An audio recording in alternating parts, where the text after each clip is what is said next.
Hello, good morning student. जैसा कि आज हमारा 9th क्लास का चैप्टर 4 एटॉमिक स्ट्रक्चर या स्ट्रक्चर ऑफ एन एटम चल रहा है स्टूडेंट। सबसे पहले हम बात करते हैं एटम की, तो इसके बारे में हम डिस्कस तरीके से 3rd चैप्टर में पढ़ चुके हैं। Atom is the smallest particle of substance, smallest particle of matter. बात आती है कि different elements have different type of an atom, but question ये पुट होता है कि एटम की स्ट्रक्चर कैसी होती हो, एटम होता कैसा है। तो इसके बारे में हम आज इस चैप्टर के अंदर पढ़ेंगे। स्टूडेंट, एटम की स्ट्रक्चर के बारे में हमने पढ़ा था कि जे थॉमसन बात करते हैं डाल्टन की। तो डाल्टन ने अपने डाल्टन एटॉमिक जो थ्योरी थी उसके अंदर उन्होंने एटम की कई पोस्टुलेट बताए थे, और उन्होंने एटम के बारे में उन पोस्टुलेट से कई साइंटिस्ट हुए जिन्होंने एटम की स्ट्रक्चर देने का प्रयास किया था। एटम का जो स्ट्रक्चर है, ये एटम की जो स्ट्रक्चर है उसको सबसे पहले एक साइंटिस्ट हुए थे, उसका नाम था जे थॉमसन। कौन था? जे थॉमसन नाम के साइंटिस्ट थे, और जे थॉमसन नाम के साइंटिस्ट ने एक मॉडल प्रपोज किया था। उस मॉडल को कहते हैं थॉमसन मॉडल या Thompson model of an atom, या फिर इसको टॉमसन मॉडल के नाम से भी जानते हैं। थॉमसन मॉडल बोल दो या फिर टॉमसन मॉडल बोल दो, एक ही बात है, कोई डिफरेंट नहीं है सर। हम बात करते हैं J Thomson proposed this model in 1903 के अंदर इसको दिया था। जे थॉमसन ने बताया था कि एटम कैसा होता है। तो उन्होंने बताया था अकॉर्डिंग टू थॉमसन या according to Thomson model, an atom consist of a sphere of positive charge with negatively charged immediate electrons immediate in it. यानी उन्होंने बताया था कि जो एटम्स होता है वो एक पॉजिटिव स्फीयर होता है और उसके अंदर नेगेटिव चार्ज भी प्रेजेंट होता है, धसा हुआ होता है, इमीडिएट होता है, ये उन्होंने बताया था। अर्थात इस मॉडल से केवल पॉजिटिव चार्ज और नेगेटिव चार्ज का ही पता लगता है, केवल पॉजिटिव चार्ज और नेगेटिव चार्ज का ही पता लगता है इस मॉडल के अकॉर्डिंग। एंड उन्होंने बताया था आगे कि the positive and negative charge in an atom are equal in magnitude. यानी जितना नेगेटिव चार्ज होता है उतना ही इस एटम के अंदर पॉजिटिव चार्ज प्रेजेंट होता है।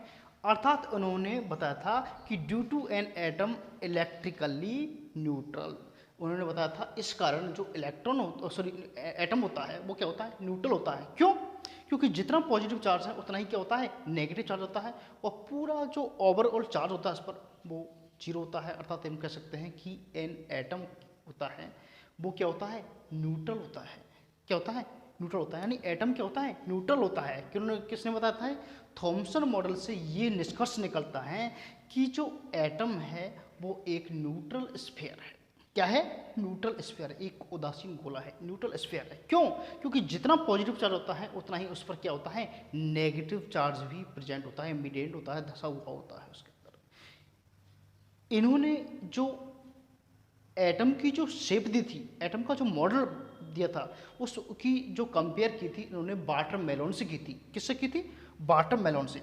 और उन्होंने इस तरीके से जो एटम की शेप दी थी इसको बताया था सेम एज वाटरमेलन। यानी इन्होंने एटम की कंपेयर वाटरमेलन से की थी कि जिस तरीके से वाटरमेलन का जो रेड पार्ट होता है, वाटरमेलन का जो ये वाला रेड पार्ट होता है जिसको हम खाने में काम में लेते हैं, जिसको ईडेबल पार्ट ऑफ वाटरमेलन कहते हैं, वो रेड पार्ट इन्होंने पॉजिटिव चार्ज बताया था। क्या बताया था? पॉजिटिव चार्ज बताया था। और जस्ट बीच बीच में उन्होंने बताए थे कि इस तरीके से, जिस तरीके से वाटरमेलन के सीड्स होते हैं, और उस तरीके से इसके अंदर इमीडिएट होता है नेगेटिव चार्ज। क्या है? Negative charge. और उस नेगेटिव चार्ज को नाम दिया था इलेक्ट्रॉन। किन्होंने दिया था नाम? इलेक्ट्रॉन। इन्हीं साइंटिस्टों ने जे थॉमसन ने इस मॉडल से इलेक्ट्रॉन की डिस्कवरी की थी। किसकी डिस्कवरी की थी? इलेक्ट्रॉन की डिस्कवरी की थी। यानी इलेक्ट्रॉन की डिस्कवरी किसने की थी? जे थॉमसन नाम के साइंटिस्ट ने। और नेगेटिव चार्ज को क्या नाम दिया था? इलेक्ट्रॉन नाम दिया था। बाकी इसके अलावा क्या होता है? पॉजिटिव चार्ज होता है। जितना इसके अंदर पॉजिटिव चार्ज होता है उतना ही क्या होता है? नेगेटिव चार्ज होता है।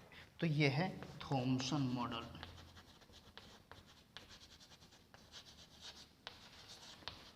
ऑफ एन एटम, ये एटम का थॉमसन मॉडल है। और इस तरीके का स्ट्रक्चर किसने दी थी? जे थॉमसन नाम के साइंटिस्ट ने दी थी। यानी अकॉर्डिंग टू थॉमसन या according to Thomson model, the atom is a neutral sphere. यानी ये न्यूट्रल स्फीयर होता है, एक उदासीन गोला होता है, एक न्यूट्रल स्फीयर होता है। कौन? एटम। ये इस मॉडल से निष्कर्ष निकलती है। अच्छा, इन्होंने थॉमसन ने जो एटम की कंपेयर किससे की थी? वाटरमेलन से। जिस तरीके से वाटरमेलन के सीड्स होते हैं वैसे क्या होता है इसमें?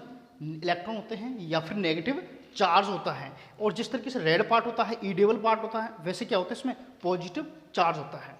ठीक है ना? तो यहाँ पर बता दिया कि एटम की शेप कैसे होती है। एक स्फीयर होता है एटम। जिस तरीके से वाटरमेलन होता है ऐसे इन्होंने बताया था, थॉमसन ने बताया था। और इस मॉडल को क्या नाम दिया था? Thompson model. यानी हम बात करते हैं एटम की स्ट्रक्चर देने का प्रयास कई साइंटिस्टों ने किया था।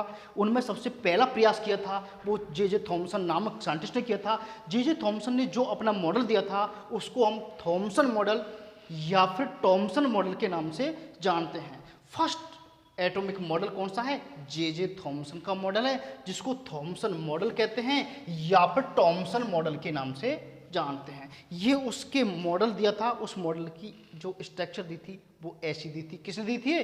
थॉमसन नाम के साइंटिस्ट ने। इन्होंने इसको प्लम पुडिंग मॉडल के नाम से भी जानते हैं। यानी Thompson model is also called plum pudding model या फिर क्रिसमस पुडिंग के नाम से भी इसको जाना जाता है। किसको? Thompson model. जे थॉमसन के जस्ट बाद अगला जो एटम का जो स्ट्रक्चर देने का प्रयास किया था वो किया था रदरफोर्ड नाम के साइंटिस्ट ने। उसको बोलते हैं रदरफोर्ड मॉडल। और उन्होंने रदरफोर्ड ने जो एटम की स्ट्रक्चर देने का प्रयास किया था उसके लिए उन्होंने एक एक्सपेरिमेंट किया था। क्या किया था? एक्सपेरिमेंट किया था। और उस सेकंड मॉडल जिसको बोलते हैं रदरफोर्ड मॉडल बोलते हैं, उस रदरफोर्ड मॉडल के अंदर रदरफोर्ड ने एक एक्सपेरिमेंट किया था एल्फा पार्टिकल स्कैटरिंग एक्सपेरिमेंट। जो उन्होंने किया था एल्फा पार्टिकल स्कैटरिंग एक्सपेरिमेंट किया था। उन्होंने एल्फा पार्टिकल्स लिए थे, वो हैवी पार्टिकल्स थे। वो इन्होंने एक गोल्ड की एक थिन फॉइल ली थी। थिन फॉइल गोल्ड की ली थी जो इजीली उसके जो एटम्स थोड़ा लार्ज शेप में दिख जाएं, ऐसी बहुत थिन फॉइल ली थी। और उस पर एल्फा पार्टिकल डिप किए थे, गिराए थे। और उससे फिर उन्होंने एटम के बारे में कुछ निष्कर्ष निकाला जिनको हम नेक्स्ट वीडियो में पढ़ेंगे स्टूडेंट। इससे पहले आप इस चीज़ को समझ गए कि एटम कैसा होता है।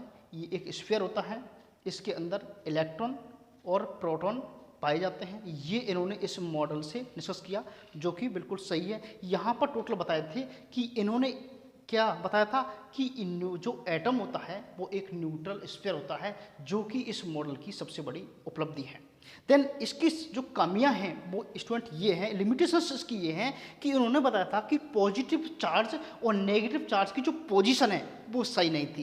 क्योंकि इन्होंने क्या बताया था, नेगेटिव चार्ज कहीं भी पाया जाता है, बीच बीच में जो इमिडेंट होता है दशा हुआ होता है, और पॉजिटिव चार्ज पूरे में पॉजिटिव चार्ज फैला हुआ होता है, जो कि बिल्कुल नहीं है, ऐसा नहीं है। बट इन्होंने ये चीज़ जो सही बताई थी, इससे निष्कर्ष एक चीज़ निकलती है कि atom is a neutral sphere, जो कि बहुत सही बात है। ठीक है स्टूडेंट, अब नेक्स्ट वीडियो में हम पढ़ेंगे रदरफोर्ड मॉडल, जिसको एल्फा पार्टिकल स्कैटरिंग एक्सपेरिमेंट के थ्रू हम उसको समझेंगे। Thank you student.